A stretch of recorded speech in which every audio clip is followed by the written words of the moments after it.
নবীজি মেরাজে গেছে, মেরাজ থেকে আইসা নবী বৈশা বৈশা কাঁদতেছে।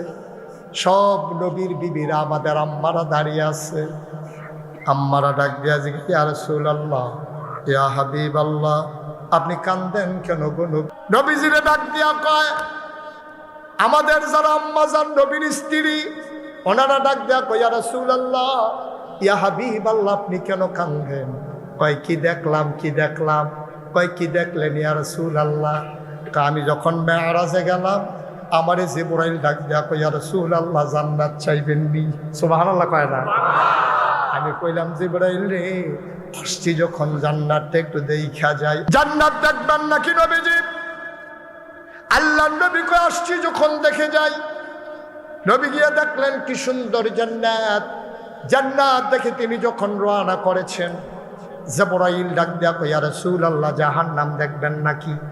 নবী কয়, না বাবা, আমারে জাহান্নামে নিও না, আমার মনটা বড় নরম, আমি জাহান্নাম সহ্য করতে পারবো না, দেখা আমার বরদাস্ত হবে না, জাহান্নামে আমারে নিও না।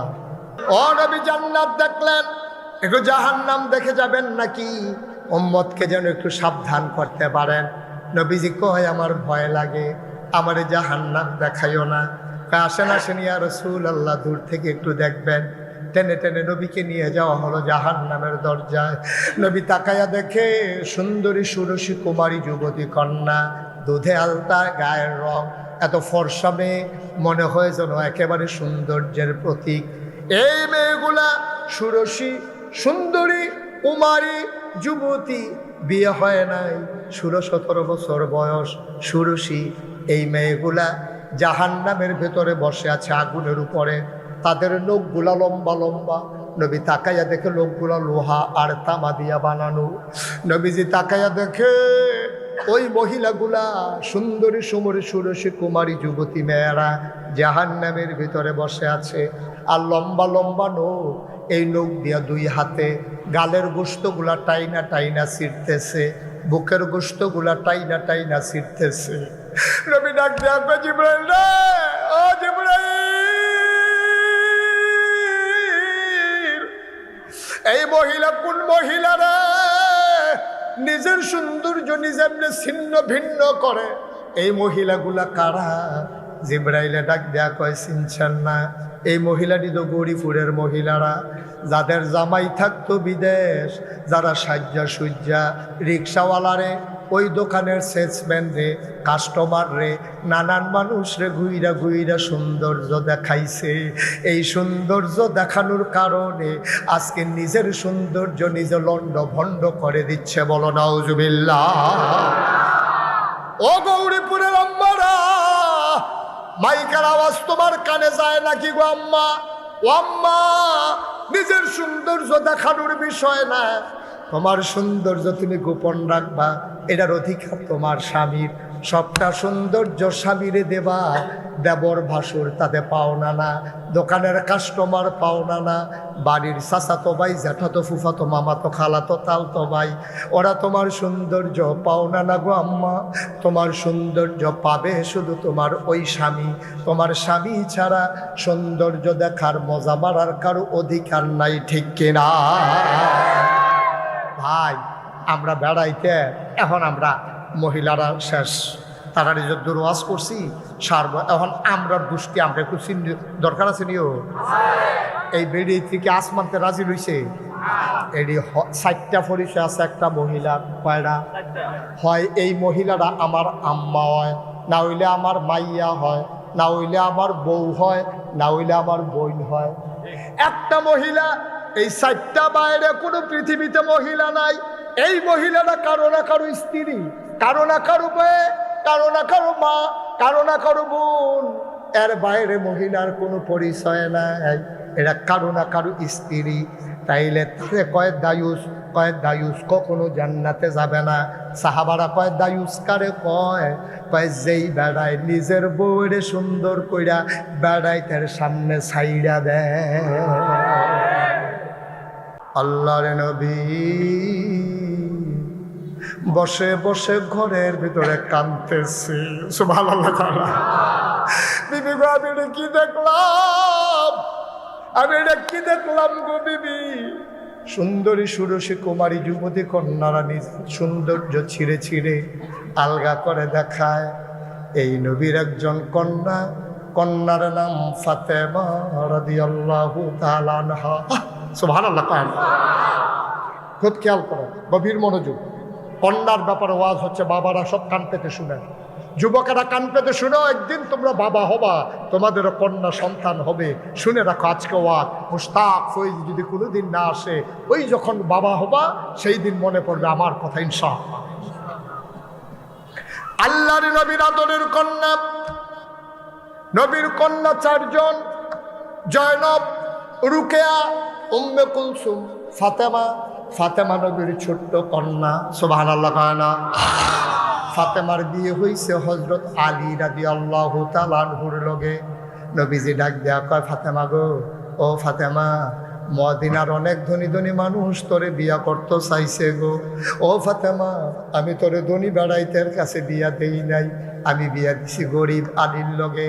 আমি মদিনায় খেয়াল করে দেখেছি, আমি মানুষ চিনি, আমি মানুষ চিনি গো ফাতেমা।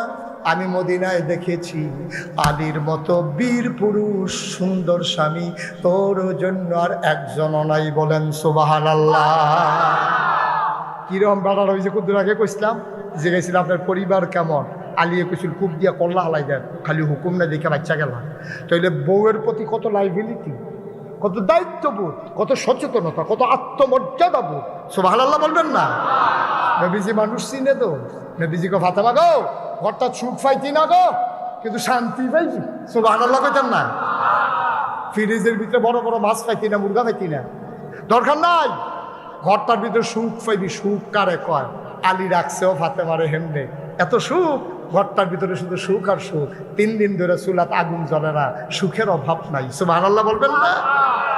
ফাতেমার জ্বর, ফাতেমার জ্বর উঠেছে। আলী আর এত গুরুত্ব দেয় নাই, বুঝে নাই যে এত জ্বর। মাঝ রাতে ঘুমের ঘুরে ফাতেমা কাঁদতেছেন। আলীর ঘুম ভেঙে গেল। হাসান হুসাইন ঘুমায়। আলী লাফ দিয়া উঠা ফাতেমার মাথার ভিতরে গিয়ে হাত দিছে। হাত দেওয়ার সাথে সাথে আলী চমকে উঠেছে, থমকে দাঁড়িয়েছে, আশ্চর্যান্বিত হয়ে গেছে, গা আগুনের মতো পুড়ে যাচ্ছে। ডাক দেয়া কয়, ফাতেমা আমারে কেন ডাকলা না? এত জ্বর নিয়ে ঘুমিয়েছো, আমি কি মানুষ না? আমারে জানাইতে তোমার মন চায় নাই? এত জ্বর তোমার, কেন আমারে ডাকলা না?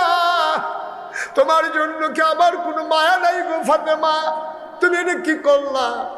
আমারে ডাকলে আমি মাথায় পানি ঢেলে দিতাম, তোমার জন্য নবীর কাছে গিয়া দোয়া চাইতাম। নবী তো তখন নাই, নবী ইন্তেকাল করে গেছেন। নবীর রওজায় গিয়ে সালাম পৌঁছে দিতাম। ফাতেমা গো, ফাতেমা, পাহাড়ি ঝর্ণা থেকে মাথায় পানি ঢেলে দিতাম। তুমি কি করলা? এত জ্বর নিয়ে তুমি কেন আমারে ডাকলা না? ফাতেমাও কান্দে, কয় আর সময় নাই, মনে হয় আমার সময় শেষ। আলী কয়, এই কথা একবার বলেছ, আর বলবা না? জ্বর উঠলে কি মানুষ বাঁচে না? জ্বর উঠলে কি মানুষ মরে যায়? এটা কেমন কথা বললা? সময় শেষ এটা কেন বললা? আমি বুঝে শুনেই বলেছি রে আলী, আমার নবীজি, আমার আব্বা ইন্তেকালের পূর্ব মুহূর্তে আমি আব্বারে দেখতে গেছিলাম। আব্বা ডাইকে আমারে কানে কানে একটা কথা বলছে, আমি হাউমাউ করে কেঁদেছিলাম। কেউ বুঝে নাই কেন কেঁদেছি। আব্বা মনে বড় কষ্ট পাইলেন। তিনি আবার ডাক দিলেন, ফাতেমা দিকে আয়, কলজার টুকরা আমারে দিকে আয়। কাছে আমার কানে কানে আরেকটা কথা বললেন। এবার ফাতেমা মুচকি মুচকি হাসলেন। আয়েশা রাদিয়াল্লাহু তাআলা আনহা, ফাতেমার ছোট আম্মা, উনি কয়, কেন কানলো ফাতেমা, কেন হাসলো ফাতেমা? কিছুই আমরা বুঝলাম না। বাপ বেটির কি কথা হইল আমরা জানলাম না। আলী ডাক, ফাতেমা ডাক দেয়া কয়, আলী সেই দিন কি বলছিল আপনি জানেন নাকি? কয় না, কি বলছে?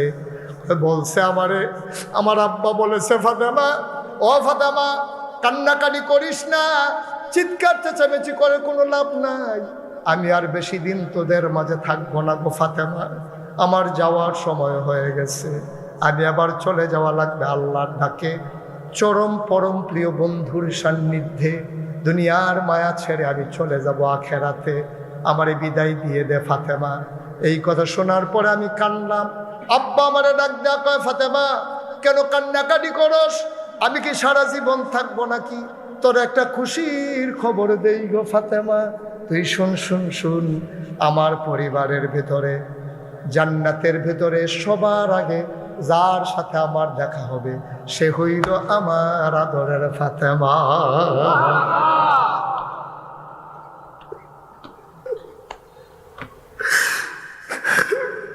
আমার আব্বা বলেছে,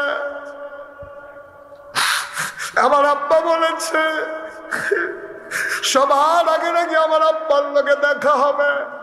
ওয়ালি, আমার মনে হয় সেই সময় চলে আসছে। আব্বা নাই, মনে হয় আব্বার সাথে দেখার সময় হয়ে গেছে। আমার বোধহয় সময় শেষ, আমি বোধহয় আর বাঁচব না। আমার হাসান হুসাইনকে ডাকো। হাসানকে ডাকা হলো, হুসাইনকে ডাকা হলো। দুইজন দুই পাশ দিয়ে মায়ের বসে গেলেন। বাচ্চারা কাঁদতেছে, ফাতেমা কাঁদতেছে। আলী হাতে ধরে বসে আছেন। ডাক দেয়া কয়, ফাতেমা ও ফাতেমা, আসলেও কি তোমার সময় শেষ? কয়, মনে হয় আর বাঁচব না। আলী, ও আলী, আব্বাজান বলেছেন কোনো স্বামী যখন তার স্ত্রীকে সার্টিফিকেট দেয় যে ভালো মহিলা, আল্লাহ নাকি তা গ্রহণ করে নেয়। আপনি আমাকে দয়া করে বলেন আমি কেমন মহিলা ছিলাম আপনার দৃষ্টিতে? আলী ডাক দেয়া কয়, ফাতেমা গো, ও ফাতেমা, আমি তো কল্পনাও করি নাই তোমার আব্বা আমার হাতে তোমার উঠাই দেবে। আমি গরিব মানুষ, আমি তোমাদের ঘরের বারান্দায় ঘুমাই, তোমাদের ঘরে রান্না হলে খাই না, ইটের খান নাই। আমার হাতে তোমারে তুলে দেবে আমি বুঝি নাই। কত ধনী ধনী মানুষ তোমার আব্বার কাছে প্রস্তাব দিয়েছি বিয়ের জন্য। আমার ঘর নাই, বাড়ি নাই, আমার খাবার নাই, চুলা নাই, চাকরি নাই। তোমার একটা নাকের ফুল, একটা কানের দুল, গলার একটা মালা, হাতের দুইটা বালা, কোনোদিন বেনারসি কাথান কিনে দিতে পারি নাই। 3 বেলা মজার খাবার দিতে পারি নাই। 1 বেলা রান্না হলে 3 দিন খাবারের খবর নাই। ও ফাতেমা, ফাতেমা, তোমার বিরুদ্ধে আমার কোনো অভিযোগ নাই। তোমার আব্বা যে দয়া করে তোমার আমার হাতে উঠাই দিছে, এই শুকরিয়া আদায়ের ভাষা আমার জানা নাই। তোমার মতো ভালো মহিলা যে আমার কপালে জুটছে এটাই তো বড় কথা। তোমার বিরুদ্ধে আমার কোনো অভিযোগ নাই। আলী মনে করছে কায়দা মতো কথাটা আদায় করে ফেলি। এবার ফাতেমারে ডাক দিয়ে আলী কয়, আমি বললাম তুমি ভালো মহিলা, তুমি বলে দাও দেখি আমি আলী কেমন পুরুষ।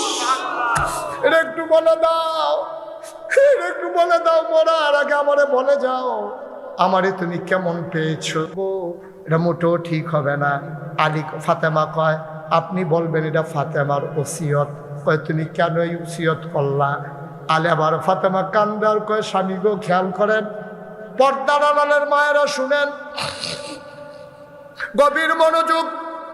ভাইয়েরা যাদের বাড়ি দূরে, এই কথাটা আজকে গিয়া আপনার স্ত্রীকে শোনাবেন, আপনার মেয়েকে শোনাবেন, আপনার মাকে শোনাবেন।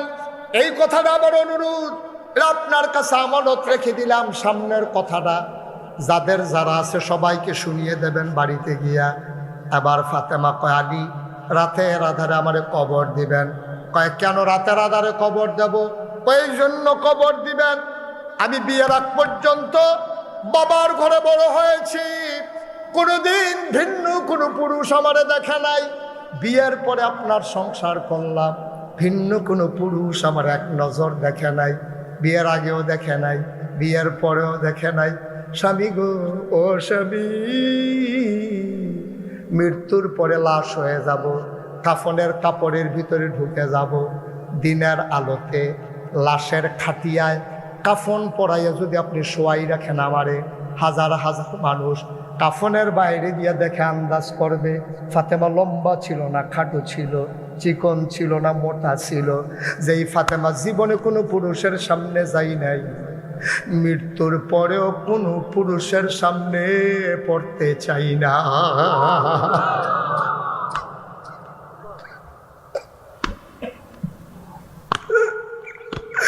আমরাও তো মানুষ, তারাও মানুষ, আমাদের মহিলারাও তো মহিলা।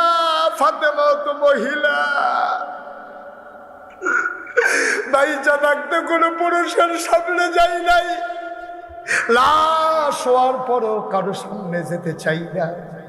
ও গৌরীপুরের মানুষ, 33 বছর মোশতাক ফয়েজি ওয়াজ করে, মোশতাক ফয়েজি বাংলার মানুষের ভালোবাসা পেয়েছে, এমন করে কেউ পায় নাই। আমি প্রাউড ফিল করি, আমি গর্ববোধ করি, এত ভালোবাসা মানুষ মানুষকে ভালোবাসতে পারে আমার জানা ছিল না রে ভাই। 33 বছর মাহফিল করে, মাহফিল সম্পর্কে একটা অভিজ্ঞতা হয়ে গেছে। আজকে তোমাদের মাহফিলে কদম দিয়া এই মন সাক্ষী দিয়েছে, তোমাদের মাহফিল আমার আল্লাহ কবুল করে নিয়েছে।